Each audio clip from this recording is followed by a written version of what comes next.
Alhamdulillah. Combien sont victimes de l'amour?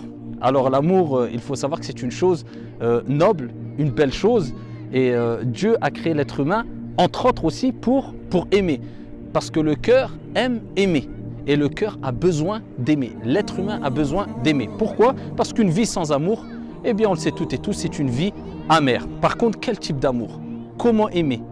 Jusqu'à quel degré aimer? C'est cette question qu'il faut se poser et je la pose à moi-même et je la pose à vous aussi, tout simplement parce que beaucoup de personnes deviennent fous amoureux. Et là, c'est un problème. Quand on dit fou amoureux, c'est quoi? C'est qu'on n'arrive plus à contrôler son amour et on est prêt à dépasser toutes les limites autorisées, même d'un point de vue religieux, au nom de l'amour. Alors, il faut savoir que Dieu dit dans le Saint-Coran « Zuyyina linnasi hubbu shahawati minan nisa » On a enjolivé donc aux gens l'amour des choses qu'ils désirent, qu'ils aiment, qu'ils apprécient. Et Dieu donne des exemples. Minan nisa, wal banin, les femmes, les enfants, l'or. Il donne des exemples pour nous rappeler que c'est quelque chose de naturel. Mais il faut bien prendre conscience que si on ne contrôle pas cet amour, eh bien on va tomber dans ce quoi sont tombées beaucoup de personnes qui n'arrivent plus à goûter au repos de l'âme. Ils sont plus tranquilles. Ils mangent, ils ne pensent qu'à elle ou elle ne pense qu'à lui.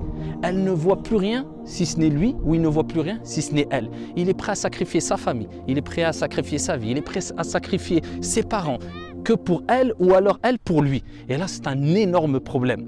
Et cette personne-là, il vous le dira clairement, je ne suis plus tranquille, je ne goûte plus au repos. Pourquoi il ne goûte plus au repos? Tout simplement parce qu'il s'est fait avoir par son âme instigatrice au mal. Alors l'âme, il faut savoir qu'elle a besoin d'être éduquée. Et pour éduquer une âme, eh bien, il faut fournir beaucoup d'efforts. Ça va être très difficile, on va ressentir beaucoup de pénibilité, mais le résultat est sucré.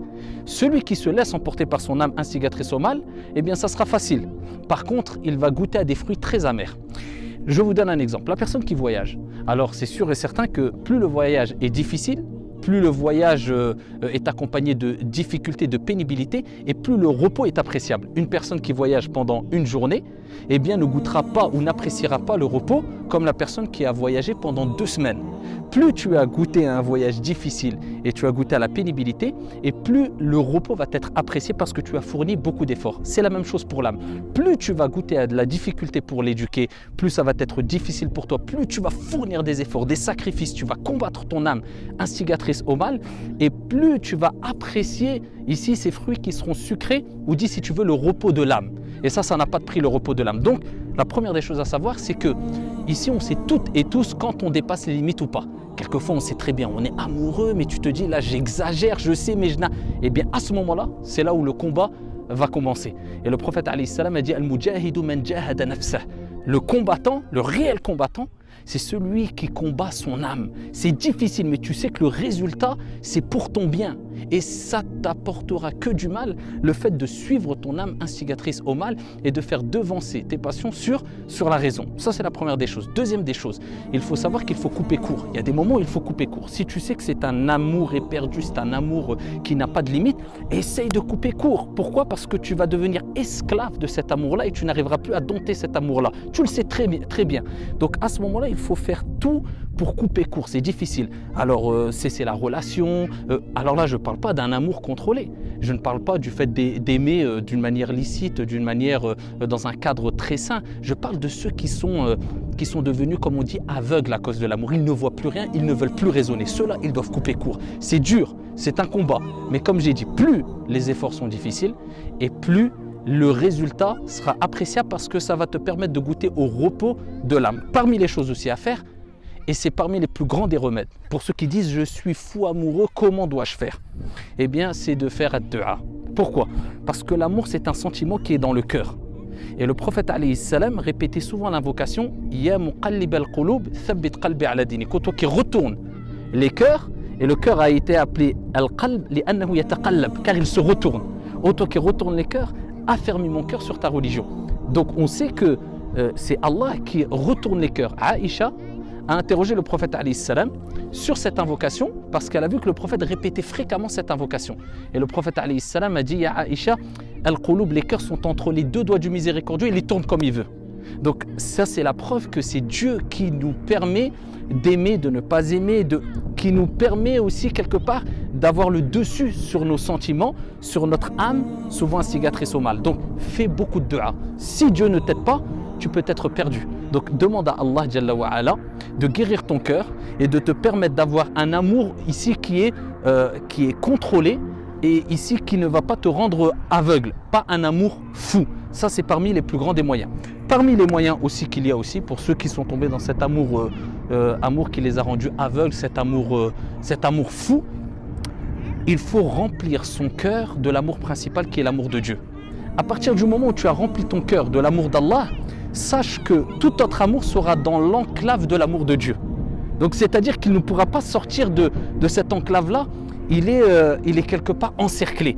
Donc tu pourras aimer tes parents, ton épouse, l'époux, des gens, les êtres humains, mais il y aura une limite. C'est-à-dire que ici il y aura un cadre et ce cadre-là sera Hubbullah, Mahabbatullah, l'amour d'Allah subhanahu wa ta'ala. Et pour cela, pour remplir son cœur de l'amour d'Allah azza wa jal, eh bien, il faut apprendre à connaître ton Seigneur à travers ses noms et ses attributs, méditer quant à tous les bienfaits que Dieu t'a et ne cesse de te donner chaque jour. Quand toi tu lui tournes le dos, eh bien Dieu continue à t'aider. Qui le fera parmi les êtres humains? Quand tu as fait ce travail sur toi, eh bien tu vas commencer à décoller. Comme un avion décolle, tu vas te rapprocher de Dieu. Plus tu vas décoller, plus tu vas monter en altitude, te rapprocher de Dieu, et plus tu vas te déconnecter de tout l'amour de ce bas monde et ce qu'il contient comme amour éphémère et qui peut être autorisé. Mais c'est-à-dire que ton cœur sera ici plus en relation avec l'amour de Dieu et il sera plus proche de Dieu que de toutes les autres créatures qui peuvent exister sur la surface de la terre. Donc, alhamdoulilah, tu n'auras pas un amour ici concernant ta relation avec les êtres humains qui va dépasser l'amour que tu as et que tu portes envers Dieu.